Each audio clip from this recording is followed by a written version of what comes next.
Hi everybody. Today I got my first Bowser locomotive, the SD40-2W, and this is the remote control one. Just out of the box, I'm just starting to run it right now. Really nice detail, very impressive. I love how it sounds.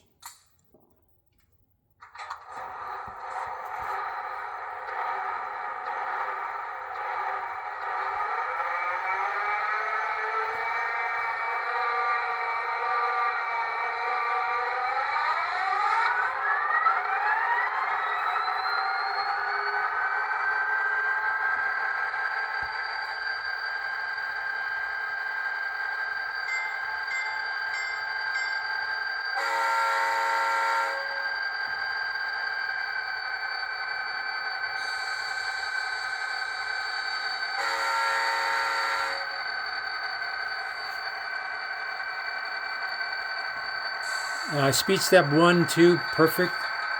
This is at speed step 2. Really nice locomotive. I'm really happy that I got it, and I'd like to get another one, probably just the basic one. So, but yeah, really nice. First Bowser one I've ever had. Thanks everybody. And now I get to do the all the details and the weathering and stuff like that. But